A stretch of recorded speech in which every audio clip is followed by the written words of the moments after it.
have an ongoing dialogue, I think pretty much 24/7. Correct. About the stuff going on in the world. And then occasionally we get together and share it with you all. So I don't know. I thought maybe today, Bill, we'd kick it off with Grok 3. So we're now like 10 days out since Elon and his team, unveiled in pretty record time an unbelievable model. And so maybe you can just help us zero base where you thought, what you thought when the model came out, where it stands, kind of in the rankings. Then we can have a conversation about kind of the impact and what it means. Yeah.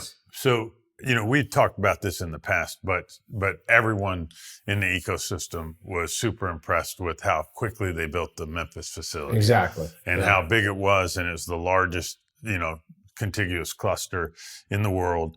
And there was a lot of chatter about that ahead of time. Yes. And I can remember some of the investors there saying, this will prove that pre-training still has headroom because this will be the biggest cluster ever trained on. Correct. And you can decide what your expectation was after that kind of line in the sand.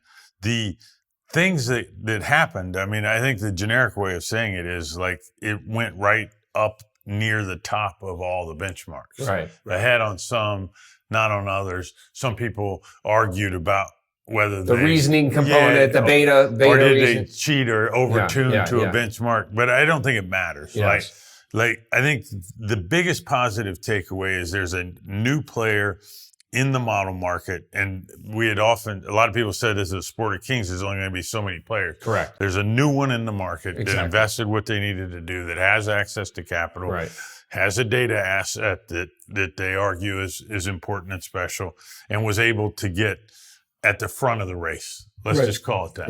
Right. And you're looking at, we're looking at this artificial analysis that just shows, there's this clustering here in the upper right. DeepSeek kind of got up there a couple weeks before. You had Grok.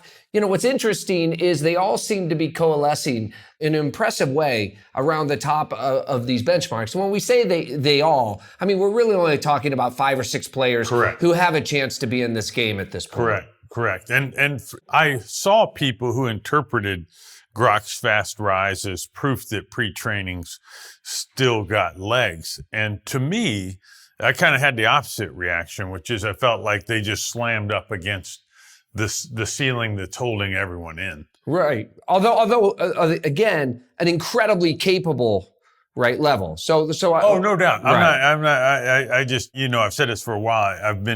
I've been concerned that the way an LLM works and the way it's optimized, that building bigger clusters and more parameters won't buy you much. Right. And whether I said it or not, Ilya said it, Andreessen said it, other people have said the same thing. And so to me, this reinforced that point. I was expecting, if there were pre-training headroom, I was expecting this to go through. Now, I will qualify, this was their first run. Right. Maybe there were some tricks they didn't know. Right. They could very well back up and do another run on that same large cluster and maybe shoot past these people. Yeah. Or maybe these benchmarks aren't the exact right thing to be looking at.